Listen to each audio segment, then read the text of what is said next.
Bonjour à toutes et à tous, bienvenue sur ce nouveau webinaire. C'est un webinaire qui s'inscrit dans un cycle de webinaires financés par l'ADRETS et appuyé par le commissaire à la prévention et à la lutte contre la pauvreté, Monsieur Éric Pélisson, que nous avons la chance d'avoir en introduction de ce webinaire. Donc aujourd'hui, on va spécifiquement parler de covoiturage solidaire avec nos partenaires que je vais présenter juste après. Donc voici un petit peu l'équipe qui travaille sur les webinaires. Donc moi-même, je suis la déléguée régionale de Mobine Occitanie. Mobine Occitanie, c'est le réseau des acteurs territoriaux de la mobilité inclusive. En région Occitanie, Mobine fédère environ 40 opérateurs de la mobilité, soit des auto-écoles sociales, des garages solidaires, des centres sociaux, des plateformes de mobilité, toute structure plutôt associative qui s'intéresse de près à la mobilité de toutes et tous sur tous les territoires. Donc, ils essayent effectivement d'inventer, de trouver des solutions et des services pour accompagner les publics vulnérables. Je suis accompagnée par Lucie Lallier, qui est ma collègue. Bonjour. Donc Lucie sera aujourd'hui plutôt aux questions. Elle va prendre effectivement les questions que vous allez pouvoir poser dans le chat à nos intervenants. Et puis donc Monsieur Pélisson qui est parmi nous, qui va effectivement introduire le webinaire. Alors Eric, si vous voulez bien dire quelques mots en introductif.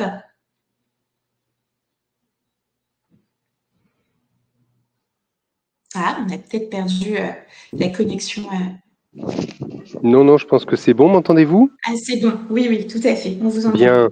Merci Josie. Bonjour mesdames et messieurs, bonjour à tous.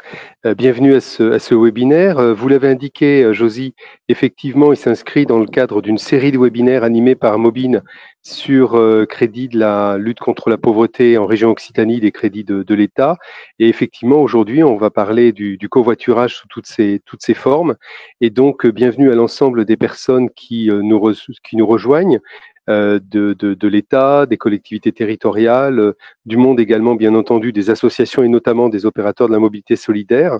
Donc, je suis très heureux d'ouvrir ce webinaire. Juste pour vous dire que j'ai reçu vendredi dernier le rapport d'étape du CEREMA, à qui j'ai demandé de nous faire un travail en articulation évidemment avec celui qui est conduit en même temps par le Conseil régional sur l'état de la mobilité solidaire en Occitanie. Ce rapport d'étape cartographie plus de 1200 acteurs qui interviennent d'une manière ou d'une autre sur le sujet de la mobilité solidaire. Et donc, c'est un rapport qui sera rendu après validation par l'État et confrontation avec les documents de la région en tout début d'année prochaine. Et donc, sans plus attendre, je vous rends la parole pour une présentation de la grande diversité de ce qui se fait sur le covoiturage solidaire. Je ne pourrai pas malheureusement assister à l'ensemble du webinaire parce que je vais participer dans quelques minutes à un comité académique de lutte contre la pauvreté dans lequel est engagé, comme son nom l'indique, le rectorat. Bons travaux à tous, bonne journée. Merci beaucoup, Monsieur Pélisson. Alors, pour continuer et puis pour introduire nos intervenants, c'est vrai que le covoiturage solidaire s'inscrit dans ce que nous appelons les mobilités partagées. Et effectivement, pour se déplacer, notamment dans les territoires ruraux, cela peut coûter cher, jusqu'à 200 € par mois pour la voiture en milieu rural ou dans les zones périurbaines. On a plutôt une moyenne autour de 150 € et ça va jusqu'à 200-250 €. Et nous savons que que 8 Français sur 10 se déplacent seuls dans leur voiture, c'est ce que nous appelons l'autosolisme, alors même que leur emploi se trouve en moyenne à moins de 5 km du lieu de leur domicile. Donc, effectivement, le covoiturage solidaire peut être une réponse très intéressante entre les personnes qui ont la possibilité de pouvoir se déplacer avec leur voiture et les personnes vulnérables qui n'ont aucune possibilité de se déplacer. Et l'objectif du covoiturage solidaire est bien de faciliter l'accès physique ou géographique pour accéder à la santé, à l'emploi, aux droits pour les personnes effectivement qui sont en situation de précarité.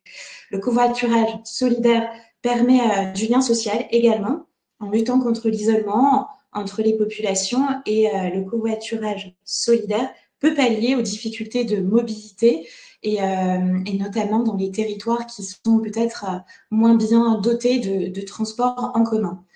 Donc, pour démarrer ce webinaire qui va durer 1 heure, je vous présente effectivement nos grands témoins de cette session. Donc, en première partie, nous avons le plaisir d'accueillir Ariane Lissarag pour le Conseil régional Occitanie. Ariane Lissarag est chargée de mission modes actifs et nouvelles mobilités. Elle va effectivement nous présenter le plan régional covoiturage pour le Conseil régional de l'Occitanie. Ensuite, nous allons avoir effectivement Alexandre Bigot-Verdier, qui est le responsable du développement et du partenariat pour Mobicop. Et Alexandre va effectivement nous présenter le commun de transport solidaire en milieu rural et peu dense que propose Mobicop. Et enfin, nous finirons ce webinaire par l'intervention d'Ulysse Bernier, qui est coordinateur pour l'association La Trame, qui se trouve dans l'Aude, dans la Haute-Vallée de l'Aude. Et effectivement, Ulysse nous parlera de cette solution du covoiturage et du transport d'utilité sociale qui s'est un petit peu imposé dans ce territoire. Donc, comme pour démarrer, Ariane, effectivement, je vais vous laisser la parole, et puis vous allez pouvoir nous présenter le plan régional de la région Occitanie. Bonjour tout le monde, je vous remercie de l'invitation. Donc le plan régional de covoiturage, je vais vous présenter en plusieurs petites étapes. D'abord, on va faire un petit rappel de ce que c'est que le covoiturage, un petit peu le cadrage juridique du covoiturage. Ensuite, je vous expliquerai ce qu'a mis en place la région en termes d'accompagnement au covoiturage, et enfin ce que ça a donné, les résultats qu'on a en 2023-2024 sur ces actions. Je m'excuse déjà, mais je risque de ne pas pouvoir finir le webinaire. Il faudra que je parte en cours de route parce que j'ai d'autres engagements. Voilà. Donc, le covoiturage. La première chose, c'est que le covoiturage, il est défini par le fait que c'est un déplacement qui est réalisé par un conducteur qui se déplace pour son propre compte. Voilà. Donc, il partage ses frais avec son passager. Donc, on est bien sur, c'est la différence de l'accompagnement, je viendrai plus tard, mais on est bien sur un déplacement où un conducteur va, pour un motif personnel, se déplacer, il va ouvrir sa voiture pour quelqu'un d'autre. Voilà. Ce déplacement, il est non onéreux à la base, à part un partage de frais. Donc, pas question de titre de transport à ce moment-là, on est sur un partage de frais. Donc, c'est assez, sur la partie juridique, c'est assez important. Voilà. Par contre, la mise en relation par un opérateur peut être effectuée à titre onéreux au titre d'un service. Donc ça, c'est vraiment la mise en relation, c'est pas le partage des frais. Il faut bien faire cette différence-là. C'est ce qu'on appelle la commission en général. Voilà, ça reste un acte privé puisque c'est un déplacement qui est réalisé par une personne privée pour un motif de déplacement privé. Et les autorités organisatrices de la mobilité, comme la région, les communautés d'agglo, peuvent l'organiser dans le cadre de l'article 8 de la LOM, c'est-à-dire qu'elles peuvent contribuer à son développement ou inciter à son développement en actionnant différents leviers, soit en identifiant un service de mise en relation, un prix de trajet, un aménagement de lieu de prise en charge de dépôt, ça c'est toute la partie aire de covoiturage, etc. Et de la communication. Donc, les autorités organisatrices de la mobilité ont tous les leviers pour pouvoir animer, organiser, inciter à ce mode de déplacement. Alors, je ne vais pas revenir sur les enjeux pour la collectivité puisque Josie les a bien expliqués sur la partie, on va dire, covoiturage solidaire, on y reviendra. L'idée, c'est surtout d'améliorer la qualité de l'air, de pouvoir avoir une offre de mobilité là où on ne peut pas mettre du mode de transport lourd, hein, on parlait des territoires ruraux précédemment, donc c'est bien ça. Et enfin, l'idée, c'est aussi d'avoir une gamme d'offres de mobilité qui est suffisamment attractive aussi pour faire du report modal. Voilà. Toute la question, c'est de savoir comment on maîtrise ses budgets. Donc, pour rester dans les normes un peu réglementaires, on va vraiment reprendre un petit peu la base pour mettre un peu l'église au milieu du village sur les différentes formes de partage de la voiture. Vous avez l'accompagnement. L'accompagnement, c'est le conducteur qui va accompagner quelqu'un qui ne peut pas se déplacer tout seul pour X ou Y raison, mais qui n'a pas de motif personnel pour se déplacer. Et là, il va accompagner quelqu'un. Il peut demander un partage de frais ou pas, et s'il est gratuit, c'est qu'il est généreux. Mais le passager, lui, il participe ou pas aux frais. Ça, c'est un petit peu les échanges financiers qu'il y a entre les deux protagonistes. En termes d'intervention de la collectivité, il y a moyen d'organiser un service d'accompagnement, et c'est notamment ce que vous verrez après par la trame, où il y a l'organisation d'un service qui facilite l'accès, donc ce qu'on appelle le transport d'utilité sociale, qui passe souvent par un mode associatif. Je pense que beaucoup de gens ici savent de quoi on parle, mais c'est un transport qui est encadré par le code des transports et qui est encadré notamment par l'État, puisqu'il y a des tarifications qui sont identifiées dans ce cadre-là et des rapports à rendre tous les ans. Donc là, on est sur de l'accompagnement. Donc c'est quelqu'un qui propose d'accompagner quelqu'un avec sa voiture, en gros. Ensuite, vous avez le transport à demande. Ça, c'est une prestation de service qui est préalablement définie avec une zone ou des lignes, des horaires et des tarifs, et c'est un transport public. Donc là, on a le passager paye un ticket à un transporteur qui a une recette professionnelle, et là, ce transport à demande, il est du ressort de la mobilité transport. Voilà. Ensuite, vous avez le covoiturage. Donc, le covoiturage, c'est ce qu'on disait tout à l'heure, c'est un conducteur qui effectue le trajet pour son propre compte, pour son propre motif de déplacement, et ensuite il ouvre son véhicule à quelqu'un d'autre. Et là, il demande un partage de frais. Donc, là, on n'est pas sur un coût de trajet, on est sur un partage de frais. Là, le coût le coût, oui, du passager, ça va être un partage de frais, c'est pas un prix de trajet. Et vous avez différents services de transport, de covoiturage. Vous pouvez avoir du dynamique, du planifié ou de l'autostop organisé qui, lui, n'impose pas forcément de partage de frais. Voilà. Ce sont les autorités organisatrices de la mobilité qui sont compétentes pour l'organisation de ces modes de transport, le covoiturage, et les gestionnaires de voirie qui sont compétentes pour la partie infrastructure, c'est-à-dire aménagement d'air, positionnement d'arrêt, etc. Donc il y a un travail collectif qui se fait avec les gestionnaires de voirie et les AOM pour avoir un service complet entre le service de mise en relation et les infrastructures qui permettent de ce support. Enfin, autre forme de partage de la voiture, l'autopartage, qu'on met souvent à l'intérieur du covoiturage, mais l'autopartage, c'est une sorte de location de voiture à l'heure.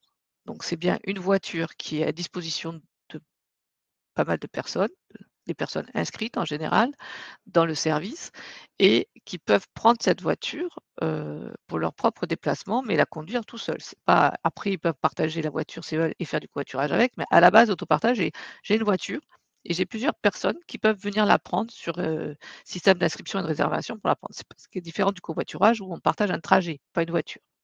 Voilà, ça c'est important. Et vous avez un coût un abattement et en général un coût au kilomètre là-dessus. Là, c'est pareil, c'est des AOM et les aménageurs de voirie qui sont en capacité de mettre en place ce service. Alors, pour revenir sur la mobilité solidaire, qui est le sujet ici, la mobilité solidaire, au titre, à la lecture de la région, c'est une mobilité qui s'adresse à des personnes vulnérables face à la mobilité. Vulnérables pour X raisons, ça peut être des raisons de tarifs, ça peut être des raisons physiques, ça peut être des raisons sociales, mais c'est bien des personnes qui sont identifiées comme des ayants droit à un certain type de service parce qu'ils sont vulnérables. C'est un petit peu donc c'est ce qu'on appelle pour nous le covoiturage solidaire. Ça va être un covoiturage où on va identifier des ayants droit. C'est pas un covoiturage pour tout le monde. Voilà, c'est dans la définition du covoiturage solidaire, souvent on entend un covoiturage solidaire parce que effectivement ça crée du lien et on rend service, mais à la base, légalement, c'est bien le fait qu'on identifie des ayants droit qui ont un besoin spécifique et auxquels on adapte un service spécifique. Voilà. Voilà, donc la région, elle a mis en place un plan régional en juillet 2022 et qui s'est axé sur 4 grands axes. Le premier axe, le socle, c'est la définition d'un covoiturage d'intérêt public. lequel respecte le code des transports dans le terme de la définition du covoiturage. Il apporte une complémentarité à l'offre de transport en commun, qui est l'ossature de l'offre publique, et il va venir en complément en interstitiel, que ce soit en termes de tarification ou que ce soit en termes d'offre de services. Il va s'assurer de la sécurité des protagonistes. Et enfin, il va mettre en place un système d'évaluation, ça on le verra, c'est le 4e pilier aussi de toute politique publique. Vous savez que les budgets sont de plus en plus tendus et on se pose de plus en plus la question de l'efficience des fonds employés dans le public. Donc ça, c'est le socle qui permet de définir un covoiturage d'intérêt public, puisque je vous disais qu'à la base, c'est quand même un déplacement privé, c'est d'une offre privée. Donc la région a prévu d'intervenir sur 4 axes: les services de mise en relation, la tarification, j'y viendrai un peu plus tard, la communication, elle a mis en place une charte de covoiturage avec l'IO pour bien identifier que c'est un service qui est considéré d'intérêt public par la région, et la notion d'infrastructure avec la mise en place d'un schéma directeur des aires de covoiturage où on travaille en collaboration et en concertation avec les départements et les AOM, les gestionnaires de voirie, pour avoir une aide à la planification et avoir une espèce de référentiel technique global qui permet d'accompagner, d'aider les gestionnaires de voirie pour avoir une espèce de visibilité générale des aires de covoiturage sur l'ensemble de la région.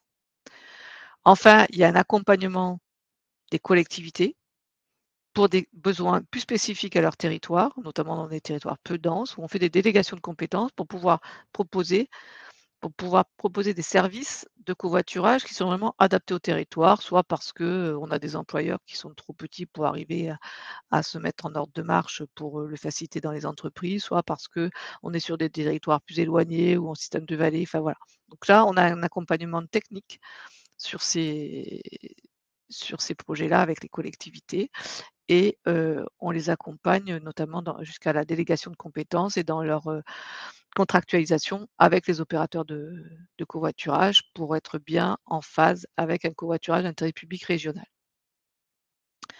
Quand on délègue la compétence, du coup, on délègue un service, c'est-à-dire qu'on détaille quel est le service qu'on délègue et quels sont ses tenants et les aboutissants, quel est le type de trajet, le type de public, quelles sont les tarifications à appliquer et quels sont les modes d'évaluation. Voilà, et enfin l'évaluation, on a un observatoire, vous en verrez un peu un exemple tout à l'heure, qui va nous permettre de suivre un petit peu le covoiturage réalisé, notamment à travers les plateformes, parce que je vais revenir sur l'incitation après.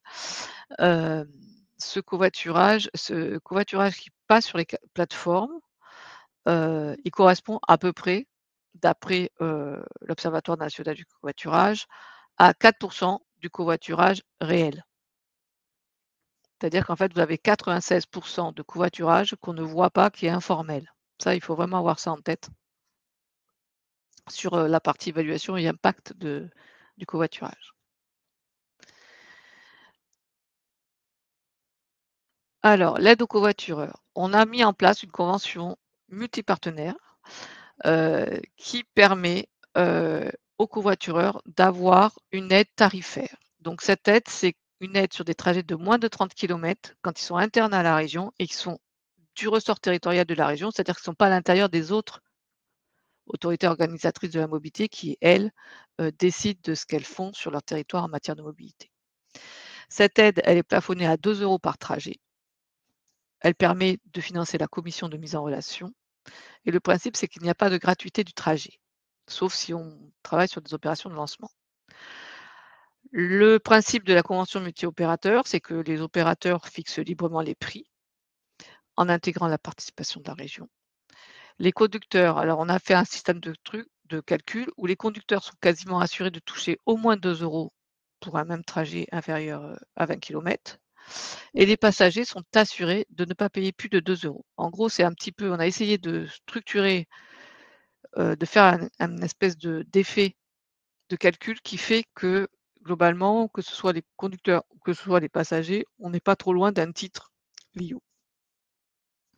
Dans le concret, on a des trajets qui sont entre 0,1 et 0,5 € du kilomètre proposé par les opérateurs et une participation moyenne de la région à peu près à 1,80 entre 1,50 et 1,80 selon les opérateurs de participation par trajet.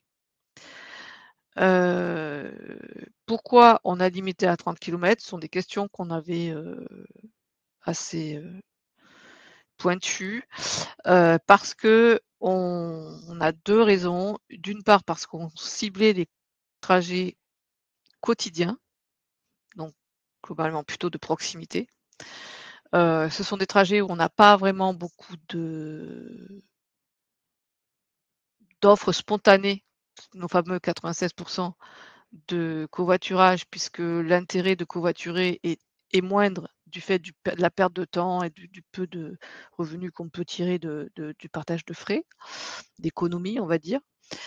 Et la deuxième raison, c'est que sur des trajets plus longs, on a une offre train-Lio qui est quand même assez importante et une offre car aussi assez importante. Et l'idée, c'était bien de venir compléter cette offre-là et de ne pas la concurrencer.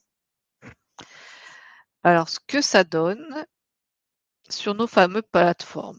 Donc là, globalement, on a, là, vous avez en vert les trajets en haut en 2023 et en bas en 2024. Donc en 2023, c'est plutôt sur 12 mois, en 2024, c'est jusqu'à août, donc c'est plutôt sur 8 mois. Et en jaune, vous avez les trajets éligibles, c'est-à-dire tous les trajets qui sont réalisés sur les plateformes et qui font moins de 30 km.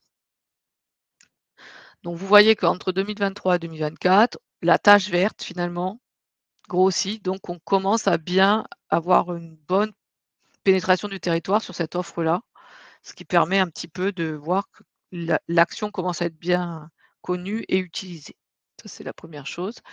Et globalement, pour vous donner une idée, on a 35 des trajets qui sont à l'intérieur des autorités organisatrices, donc la métropole de Montpellier principalement, de Toulouse et ensuite les métropoles Perpignan, Nîmes, vous avez aussi Rodez, enfin voilà, tout est là, ça ce sont des trajets, 35 c'est à l'intérieur, ce ne sont pas ceux du ressort territorial et vous avez 65 des autres trajets qui sont du ressort territorial de la région, avec une distance moyenne de 30 km. Donc il s'avère que quelque part, on n'est pas trop loin, de la question avec nos 30 km maximum indemnisés. Voilà. Et nous avons en gros une distance moyenne des trajets éligibles. Il y a 65, on a identifié qu'on avait 60 de trajets qui étaient éligibles. Je vais répondre aux questions. Qui ont des distances moyennes de 23 km. Et je crois que j'ai fait le tour. Je peux vous parler de l'accompagnement des territoires, j'en ai parlé un petit peu, mais voilà, donc on a accompagné globalement, en dehors de l'accompagnement de la trame que vous verrez à la fin, on a accompagné notamment par des micro-missions plusieurs territoires et on a en cours 7 délégations de compétences depuis 2023, dont 5 qui sont pour des services de ligne de covoiturage, notamment dans des programmes C2E, où c'était gratuit pour les collectivités jusqu'à un certain point. Et on en a 2 dans un principe de service de covoiturage en entreprise où finalement on travaille à démarcher les covoitureurs dans les entreprises pour asseoir une espèce d'offre régulière sur ces domiciles de travail et après l'ouvrir, faire une offre de trajet et après l'ouvrir. Le deuxième temps, c'est après l'ouvrir à tous les usagers des territoires. Voilà. Et quand on a un travail quand on délègue la compétence, on la délègue en généralement sur 4 ans avec une évaluation annuelle. On se met d'accord sur les évaluations annuelles. On met à disposition la charte de covoiturage avec l'eau et on s'entend et on fait un suivi en termes d'évaluation et de suivi tarifaire pour qu'on soit bien en complémentarité avec l'offre LIO.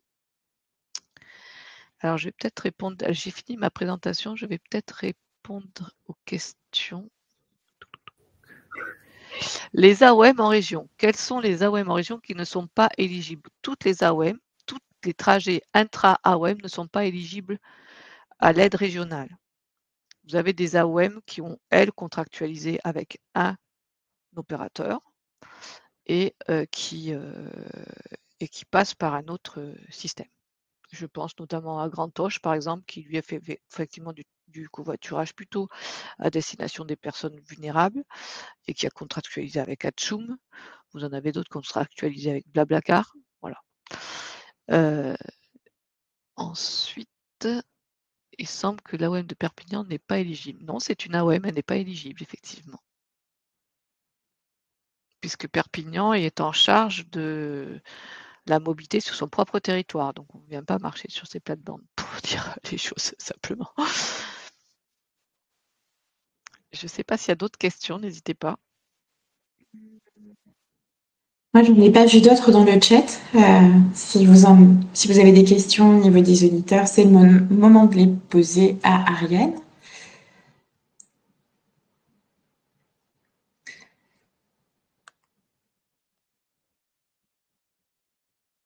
Eh ben, merci beaucoup, en tout cas, Ariane, pour cette présentation, pour ce contexte et pour cette présentation du plan covoiturage et ce petit rappel sur la réglementation. Je vois pas voilà, ça ne bouge pas dans le chat. Je vous propose d'arrêter là et puis d'enchaîner. Merci déjà pour tout ça et pour votre intervention. Et puis on va continuer avec Alexandre. Bonjour Alexandre. Bonjour Alexandre. Alors Alexandre, tu as la main sur ta présentation, donc je te propose d'avancer le diaporama en fonction de ton propos. Donc l'idée c'était j'ai voulu vous inviter puisque vous êtes aussi adhérent du réseau Mobine Occitanie et puis vous portez pas mal de solutions partout en France, mais on a pas mal de projets communs en Occitanie. Donc c'était intéressant de faire une revue effectivement du covoiturage, de réseau pouce, du transport solidaire. Je veux pas dire, tu vas nous expliquer tout ça. Ça marche, effectivement. Alors, effectivement, on fait pas mal de choses chez Mobicop, donc je vais me concentrer sur la partie solidaire aujourd'hui, mais je pourrais vous présenter très rapidement Mobicop en 2 mots. Peut-être juste rappeler que Mobicop, c'est ce qu'on appelle une plateforme coopérative sur le sujet de la mobilité. Donc, c'est une coopérative de mobilité. L'enjeu, c'est d'apporter une vision un peu renouvelée des plateformes numériques dans le domaine de la collaboration et en particulier pour la mobilité partagée. L'idée, c'est de mettre la plateforme numérique au service des usagers et au service de la mobilité et non l'inverse. Donc c'est pour ça que Mobicop ne prend pas de commission sur les trajets qui sont proposés sur ces outils et que en fait le modèle économique c'est plutôt de passer par des opérateurs qui ont intérêt à ce que la mobilité se déploie sur leur territoire, des autorités organisatrices de mobilité ou des entreprises qui veulent proposer ce service à leurs salariés. Ce qui fait que on fait payer le service à un territoire ou à un acteur, mais les usagers ne payent pas directement. Il y a toujours une rétribution, une participation aux frais de déplacement, mais on ne paye pas le service. On fait en sorte que le développement de Mobicop ne repose pas sur les usagers, mais bien sur les acteurs qui ont la compétence de la mobilité. L'idée aujourd'hui, c'était de vous parler donc de mobilité solidaire et d'une approche un peu originale qu'on essaie d'avoir avec l'outil qui s'appelle Réseau solidaire, que je vais vous présenter et je vais vous amener un petit point de vue historique sur l'implication de Mobicop dans la mobilité solidaire et vous parler un petit peu de l'avenir également. Bon, les enjeux sur la mobilité solidaire ont été rappelés en introduction, donc je fais pas trop long là-dessus et j'imagine que si vous êtes connecté, c'est que vous êtes vous-même confronté dans vos territoires à des enjeux de précarité au regard de la mobilité. Nous, on prend un baromètre des mobilités du quotidien qui met en avant 13 millions et demi de personnes qui vivent en situation de précarité en matière de mobilité. Bon, il y a plein de chiffres différents en fonction des réalités, mais en tout cas, c'est assez important pour être traité de façon structurante, à notre avis. C'est pour ça qu'on s'engage sur ce sujet depuis 2019. Et depuis 2019, en fait, on utilise nos outils qui, à la base, n'ont pas été forcément créés pour ça, pour faire de la mobilité solidaire. MobiCop, historiquement, c'est du covoiturage, hein. Du covoiturage, comme vous pouvez le connaître avec Blablacar. Et d'ailleurs, historiquement, le site covoituragelibre.fr, qui est la base de MobiCop, s'est créé au moment où Blablacar est devenu Blablacar et a arrêté d'être covoiturage.fr. Et donc, au moment où des commissions sont apparues, et donc il y a une communauté qui a souhaité avoir un site miroir sans ces commissions. Et donc, c'est par de multiples fusions avec des acteurs de l'ESS qui proposaient des services de mobilité que MobiCop est devenu MobiCop. Donc, historiquement, on fait du covoiturage et la façon d'aborder le solidaire a d'abord été le covoiturage solidaire en se posant la question de est-ce que certaines personnes, certains conducteurs seraient OK de prendre des personnes empêchées sans leur demander potentiellement de commission, sans leur demander de participation aux frais pour pouvoir accélérer leur mobilité. Et petit à petit, on a cheminé sur des outils spécifiques au travers notamment de Réseau Pouce qui a rejoint MobiCop en 2021 et qui avait un outil qui s'appelait Réseau Senior et qui est devenu Réseau Solidaire et dont je vous parle aujourd'hui. Alors, à qui est-ce que tout ça s'adresse, ces services de mobilité solidaire? Alors, ça s'adresse à beaucoup de monde et à chaque fois, la cible, ça va dépendre de la réalité territoriale. C'est beaucoup pour les seniors, notamment pour aller aux rendez-vous médicaux ou pour rapporter du lien social là où il y a un petit peu de solitude. Ça peut être les jeunes pour se rendre sur un lieu de stage dans une situation d'insertion. Ça peut être des bénéficiaires de minima sociaux pour se rendre à des rendez-vous induits ou juste parce qu'il y a effectivement des tarifs trop chers sur leur territoire. Ça peut être des demandeurs d'emploi, des primo-arrivants, ou bien des personnes à mobilité réduite en général. Il y a d'autres, on pense également à d'autres catégories de personnes de plus en plus, peut-être même en zone plus dense. Donc c'est pas forcément le périmètre aujourd'hui, mais on est de plus en plus sollicité, y compris par des grandes métropoles qui souhaitent soit apporter des solutions de non-mixité, là où des femmes, par exemple, pourraient subir des pressions dans les transports et pourraient craindre pour leur sécurité dans les transports. Donc faire de l'accompagnement dans les transports ou même faire du transport en non-mixité spécifique. C'est parfois des projets qui sont regardés.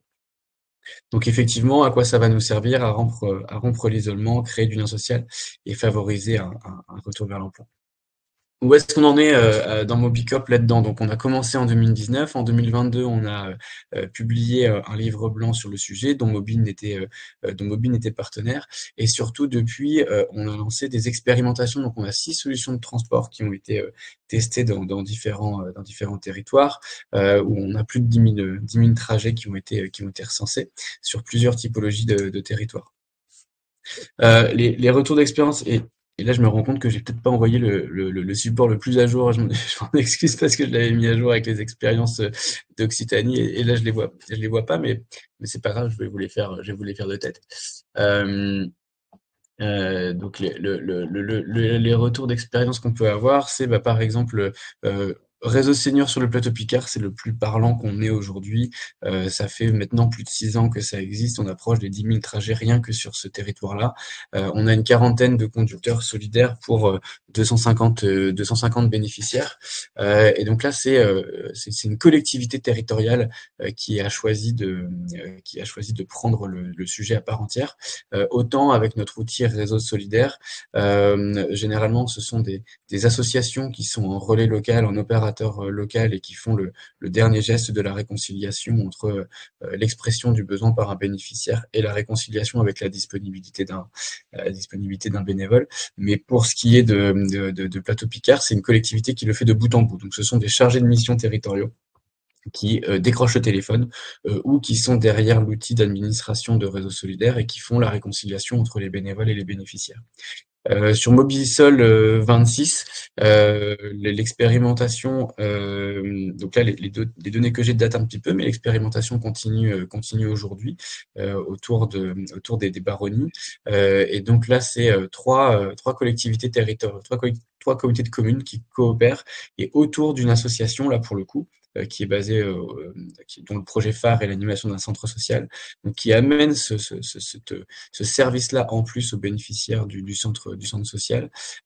Beaucoup là pour le coup par téléphone. Donc l'application numérique sert dans ce cas-là surtout à l'administration des trajets et à la réconciliation des besoins, mais la prise de contact va être avant tout téléphonique.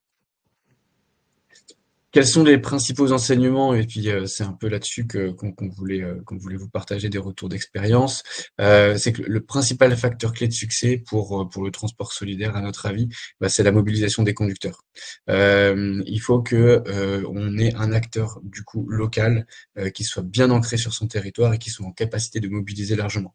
Que l'on parle de covoiturage solidaire ou que l'on parle de mobilité solidaire avec des orientations qui relèvent plus du TUS, comme ça a été indiqué en introduction, il faut qu'on soit capable de mobiliser tout va dépendre, comme on l'a dit aussi pour le covoiturage, de l'offre qui est disponible. C'est ça qui va permettre, à partir du moment où on va publier le numéro de téléphone, où on va publier l'application, de faire en sorte que les personnes, sur leur premier trajet, aient un succès. Si le premier trajet, il n'y a pas de succès, il n'y a pas de possibilité de se déplacer, le projet va faire flop. Donc là, tout le sujet, ça va être de ne pas penser... Mais vas-y, Josie, tu voulais m'interrompre?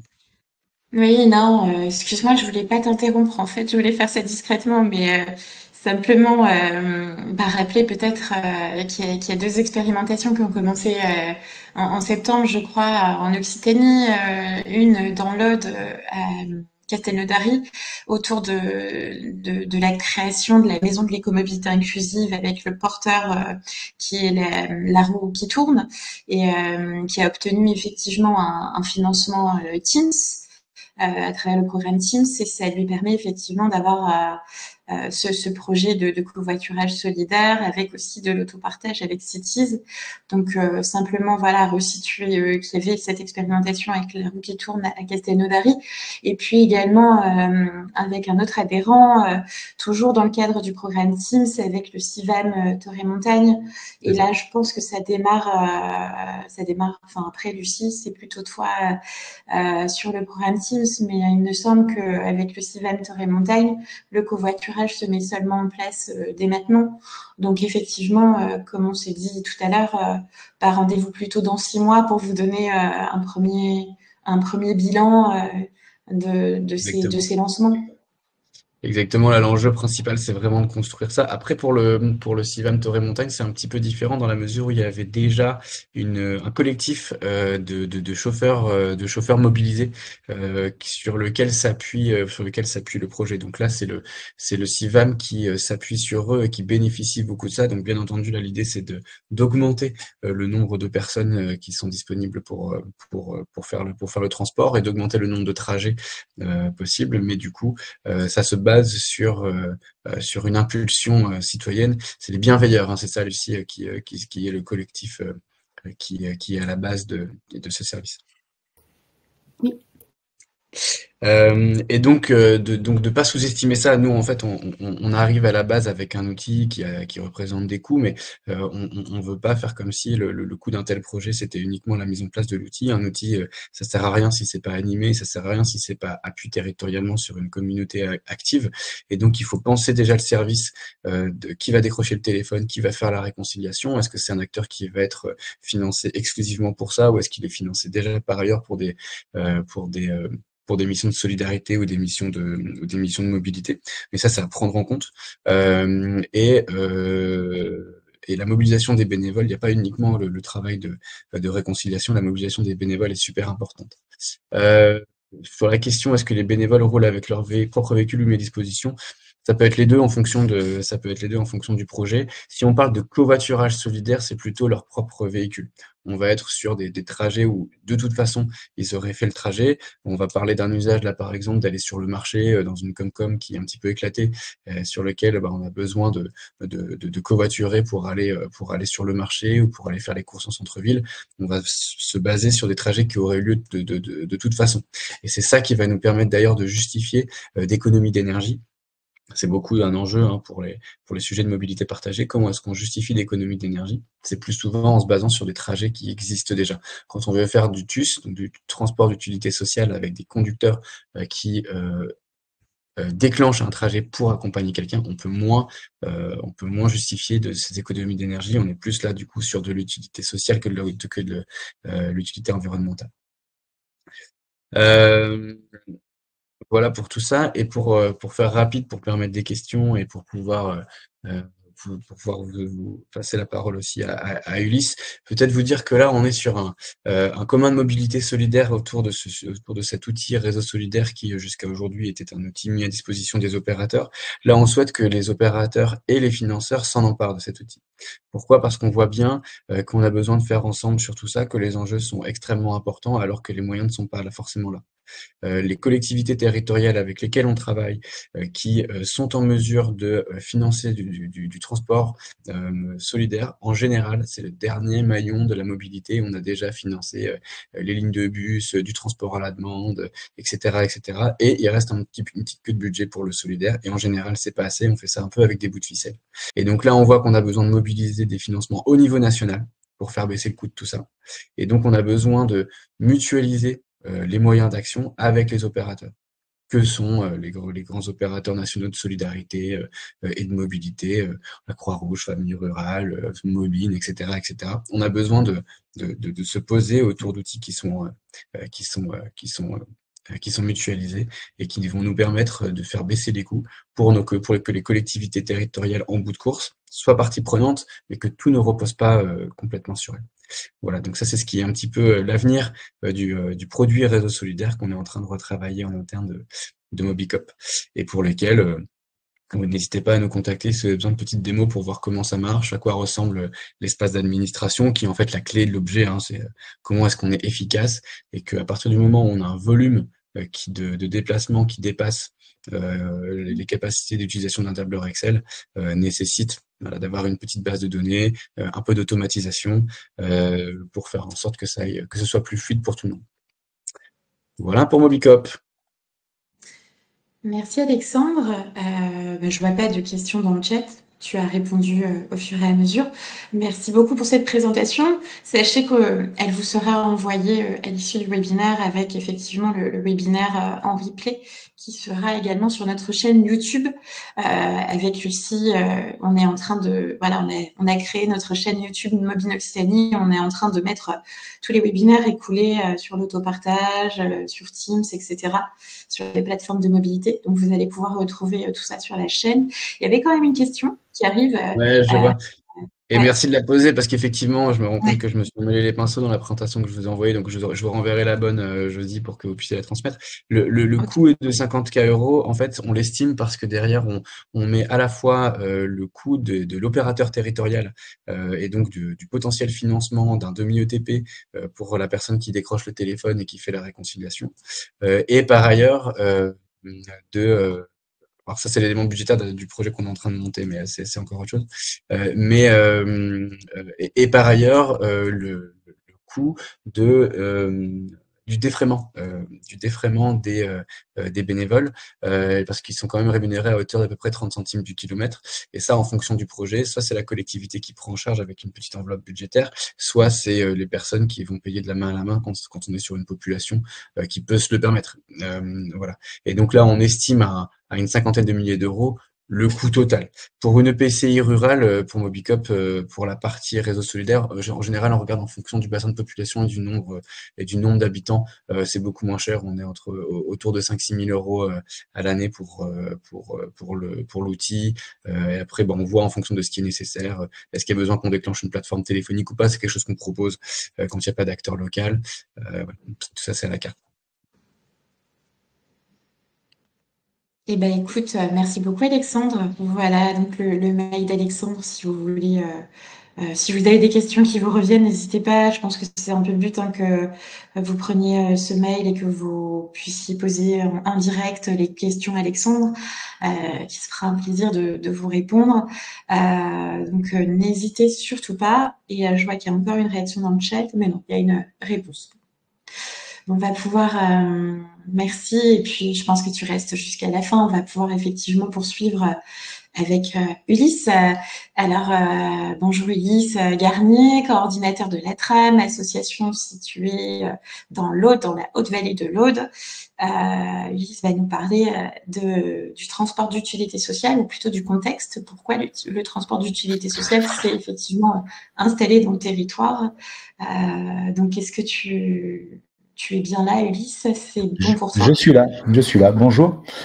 Oui, bah écoutez, je vais essayer de vous parler ça de façon assez rapide puisque le temps passe et pour laisser un maximum de place aux questions. Donc déjà, premier point, nous on est une association, donc on est associatif. Tout ce dont je vais parler nécessite un prérequis. Pour accéder au dispositif de l'association, il faut adhérer à l'association.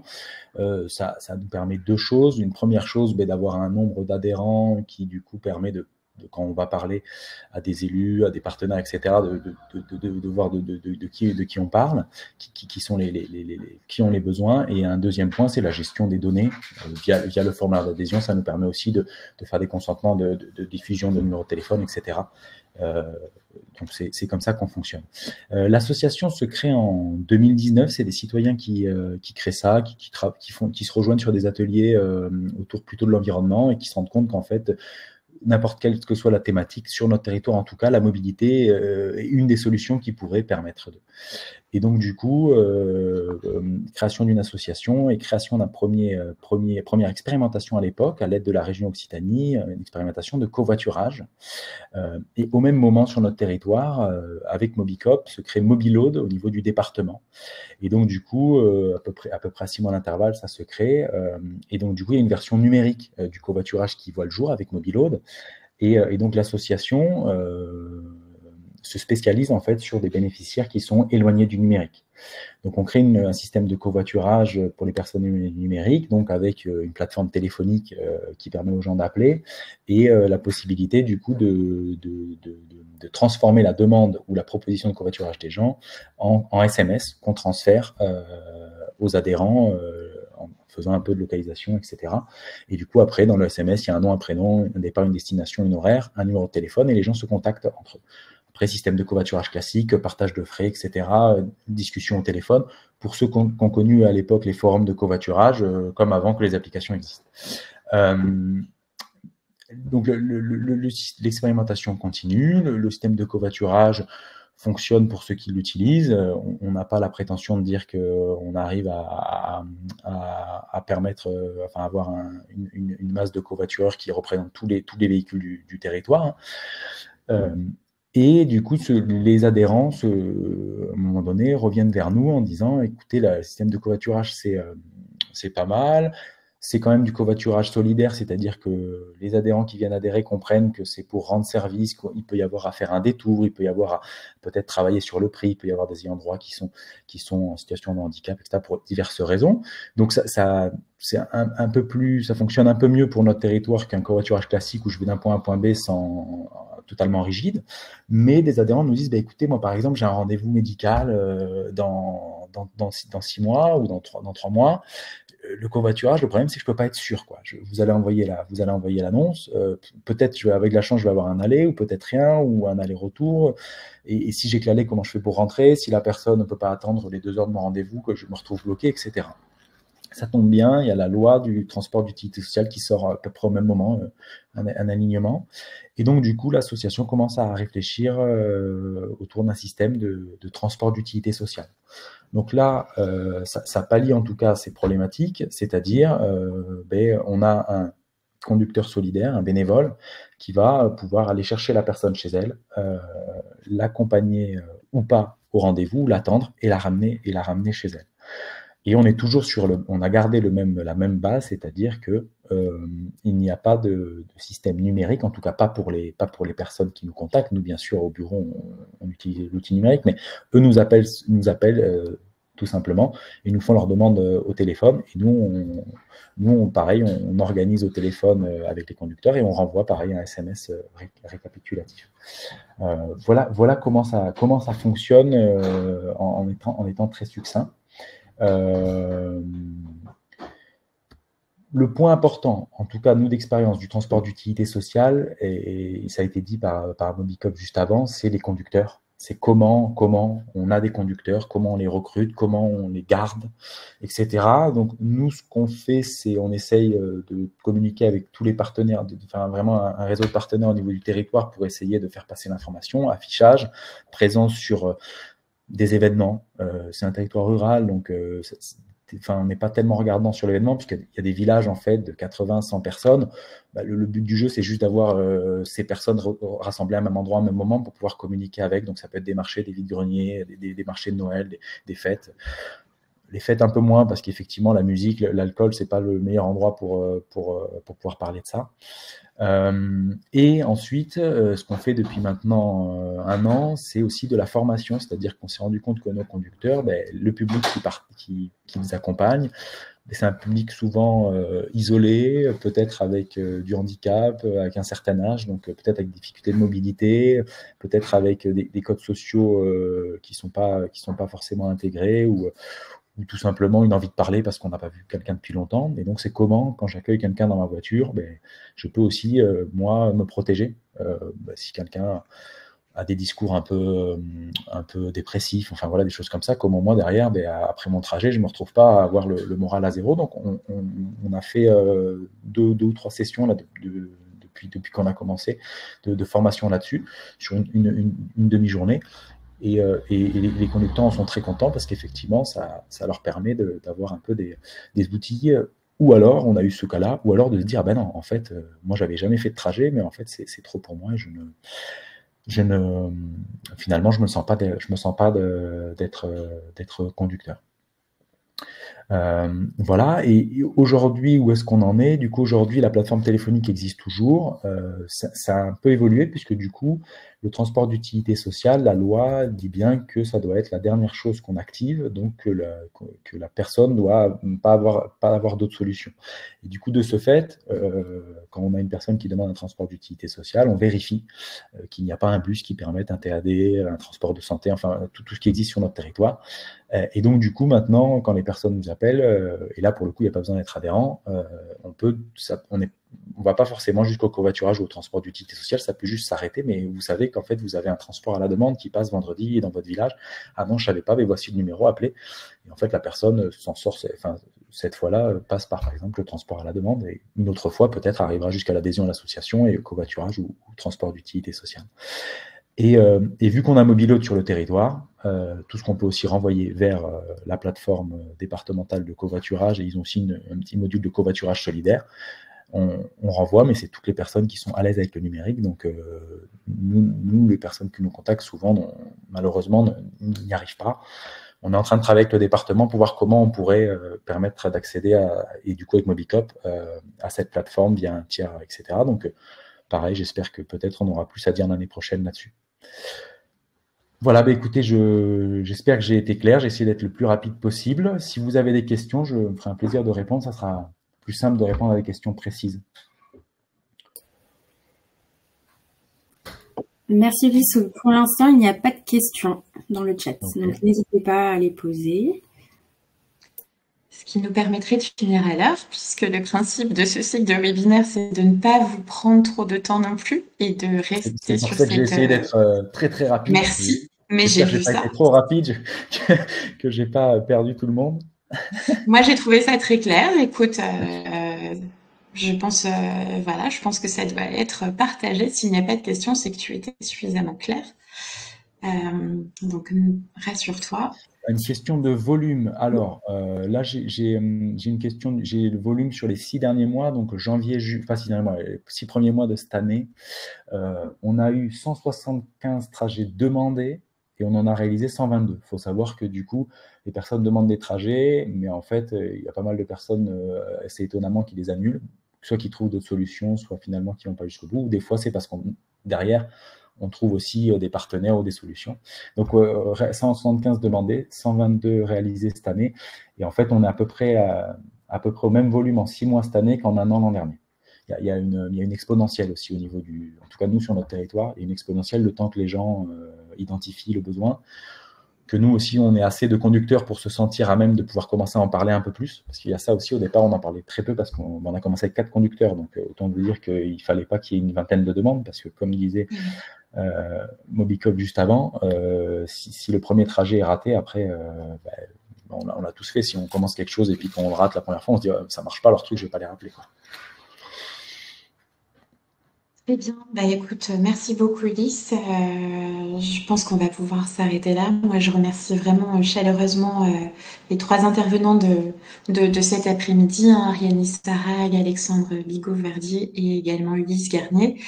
Je profite des 2 minutes qu'il reste. Si ce sujet des mobilités partagées vous intéresse, sachez que Mobine Occitanie, en partenariat avec le département du Gard, organise le 12 décembre, donc c'est dans moins d'une semaine maintenant, un village des mobilités au centre socio-culturel Escale à Marguerite.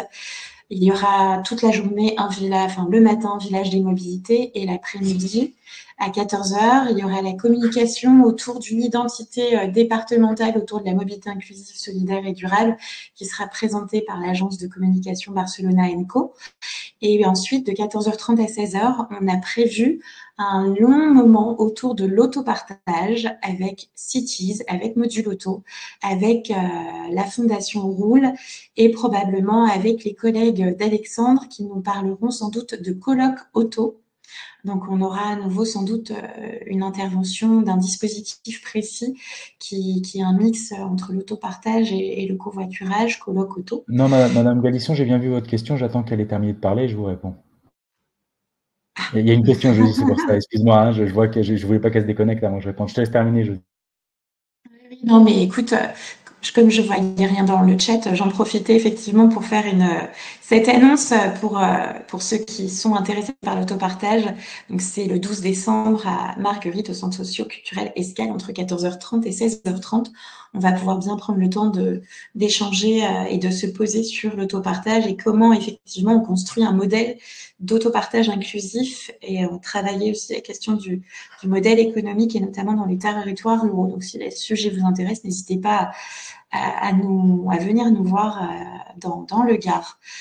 Donc, je te laisse répondre à la question, Ulysse.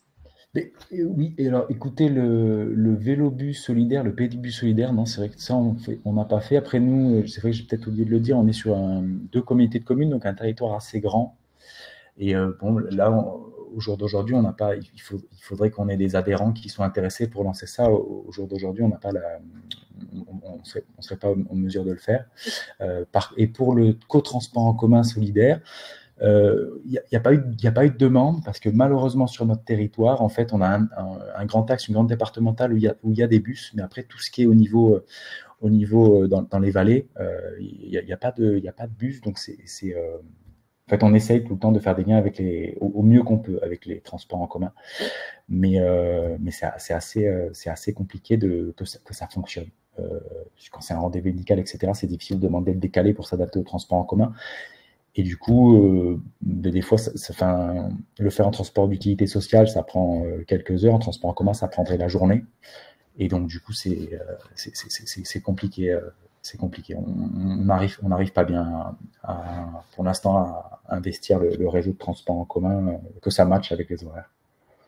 Voilà. En tout cas, pour répondre aussi sur cette question-là, d'autres adhérents du réseau Mobine et notamment les plateformes de mobilité organisent ce type d'atelier, de sortie, de co-transport en commun solidaire, comme vous l'avez appelé, Madame Galisson.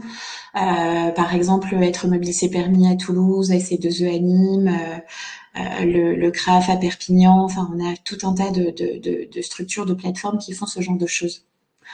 On va devoir s'arrêter puisqu'il est 14h et j'aime vraiment bien effectivement qu'on s'arrête à l'heure. C'est important pour les auditeurs et pour nous-mêmes de respecter les horaires. Donc encore une fois, merci à vous de vous être connectés. Merci à nos intervenants.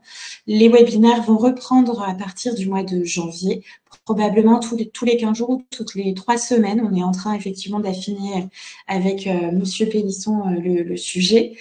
Vous serez destinataire de la prochaine communication puisque nous avons vos mails à travers effectivement votre inscription sur notre logiciel Livestorm.